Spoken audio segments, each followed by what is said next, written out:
Good morning mga ka-farmers. Nandito tayo para ipaliwanag kung paano natin gamitin ang 2,4-D Easter herbicide with combination ng ating nomini.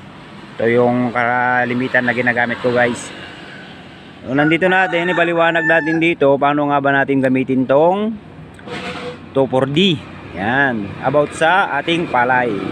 Dito, guys, ay meron nakalagay na 5.0 to 6.50 tablespoon per liter. Ibig sabihin, guys, ay 5 hanggang 6 at kalahating kutsara ang pwede natin ilagay sa isang 16 liter na water spray. Pero ito, guys, para hindi na natin kutsarain, i-convert natin to sa ml. Ito po ay 50 ml to 65 ml. So ipakita natin kung gaano karami yung per ml. So i-convert natin yan sa per ml, guys, kasi dito ay tablespoon per 16 liter. O mahirapan tayo kung kukutsarahin pa natin. Dito na lang natin ipakita, guys. Yan. So kung bumili kayo ng nomini ay may scoop to na 35 ml. So ang pwedeng ilagay sa isang 16 liters ay halos 2 takip nito. Yung pinakamababa ay 1 kalahati. Yan, sa bawat 16 liters. Yan.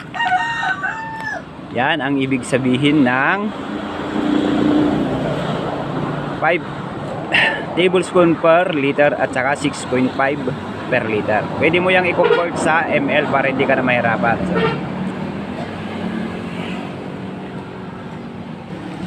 dito naman sa ating nomini, guys, nandito yung ating nomini at saka yung Agrisol. Ito yung combination ng nomini. Yan.